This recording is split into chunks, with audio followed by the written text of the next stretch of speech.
बड़ी खबर अजमेर से है, जहां अजमेर में टास्क फोर्स का फिर से एक्शन सामने आया है। टीम ने एक और बांग्लादेशी घुसपैठिए को पकड़ा है। ये अवैध रूप से यहां पर रह रहा था और इसका नाम बताया जा रहा है मोहम्मद इब्राहिम गाजी। उम्र बताई जा रही है 70 साल। इसे हिरासत में लिया गया है।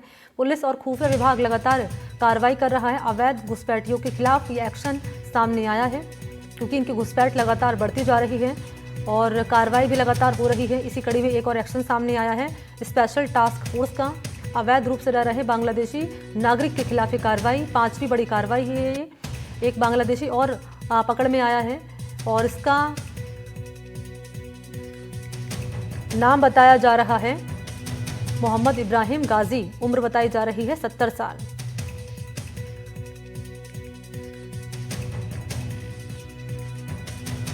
उससे पहले भी पुलिस 7 अवैध बांग्लादेशी नागरिकों को डिटेन कर चुकी है।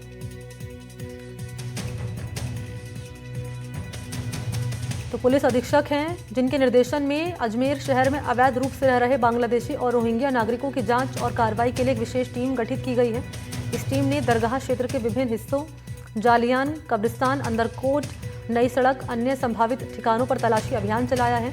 मोहम्मद इब्राहिम गाजी को पकड़ा गया जिसने चोरी छिपे भारत में घुसपैठ कर विभिन्न स्थानों पर निवास करने और उर्स के दौरान दरगाह क्षेत्र में रहने की बात भी कबूली है।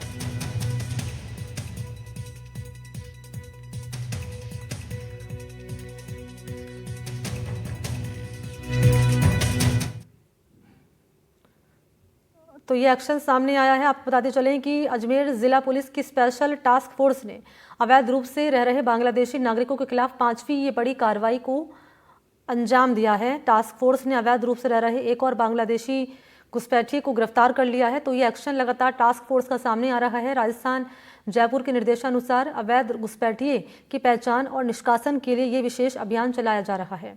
पुलिस अधीक्षक वंदिता राणा के निर्देशन में अजमेर शहर में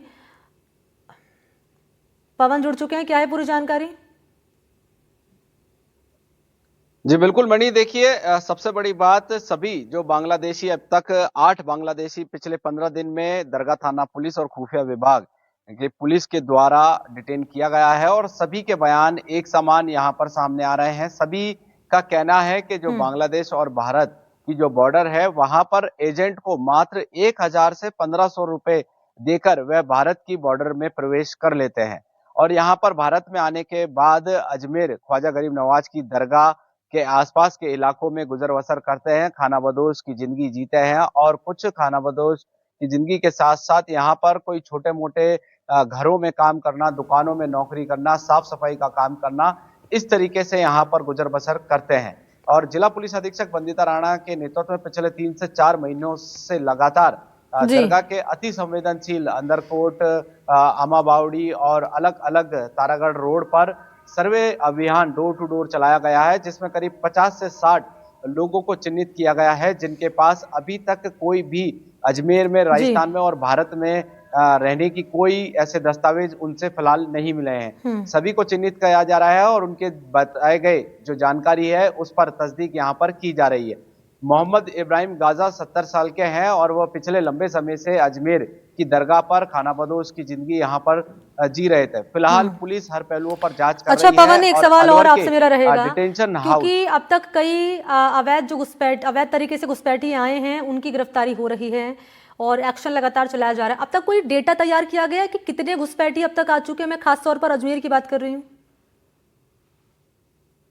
जी अगर 2025 की बात करें तो अभी फिलहाल जो शुरुआती तौर है इसमें अभी तक 8 बांग्लादेशियों को यहाँ पर डिटेन कर लिया गया है और अगर पिछले कई सालों की बात करें तो करीब 50 बांग्लादेशी अलग अलग समय पर, अलग अलग साल में, अलग अलग वर्ष में यहाँ पर डिटेन किए गए हैं और कई को वापस अपने वतन बांग्लादेश भेज दिया गया है और कुछ कितने रह रहे हैं इसको लेकर कोई डेटा अब तक अभी ये देखिए ऐसे तो अभी कंफर्म नहीं कह सकते, क्योंकि देखिए जैसे ही आइडेंटिफाई होता है कि ये बांग्लादेशी व्यक्ति है, घुसपैठिया है, रोहिंग्या है, तो उनको डिटेन यहाँ पर स्थानीय पुलिस द्वारा कर लिया जाता है। फिलहाल पिछले 15 दिन में 8 बांग्लादेशियों को यहाँ पर डिटेन कर अलवर के डिटेंशन हाउस में भेजा जा रहा है। उसके बाद उनको बांग्लादेश भेजने की यहाँ पर कार्रवाई की जा रही है।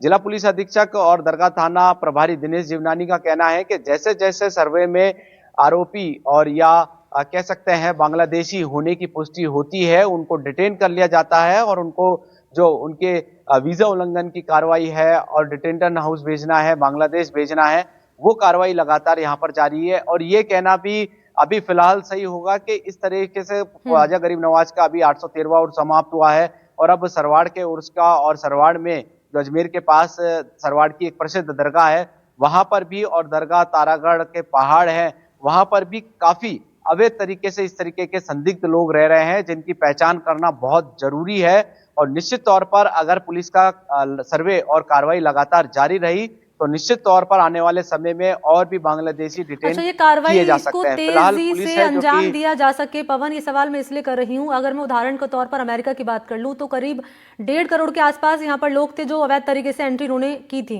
तो एक लिस्ट बना ली गई और अब सिलसिलेवार तरीके से कार्रवाई हो रही है। अब मैं अजमेर की अगर बात कर लूँ तो इस पर क्या कह रही है यहाँ की टास्क फोर्स की टीम चिन्हित करने के लिए, ताकि आसानी से कार्रवाई इनके खिलाफ हो सके?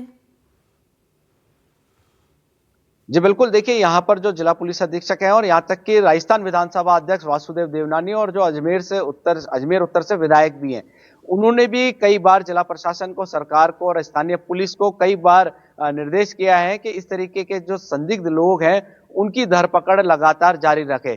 क्योंकि देखिए दारागढ़ एक पहाड़ी इलाका है और यहाँ पर अवैध तरीके से, क्योंकि बहुत बड़ा इलाका है और कई लोग हैं जो कि यहाँ पर अवैध तरीके से रह भी रहे हैं, उन्हीं का जो चिन्हित है उनको चिन्हित करने की कार्रवाई लगातार पुलिस द्वारा की जा रही है। हाल ही में अभी मध्य प्रदेश की जो पुलिस है उन्होंने भी यहाँ पर अजमेर से एक कुख्यात डकैत, जो कि मध्य प्रदेश में लाखों रुपए की डकैती करके यहाँ पर खिलौने बेचने का काम कर रहा था, उसके साथी को मध्य प्रदेश पुलिस ने पकड़ा था और साथी की निशानदेही पर अजमेर आई। कौन इन्हें एंटर करा रहा है अवैध तरीके से, अब तक उसका पता चल पाया? उनके खिलाफ एक्शन हो रहा है, घुसपैठियों के खिलाफ तो कार्रवाई हो रही है, लेकिन इनको एंट्री कौन दिलवा रहा है यहाँ पर?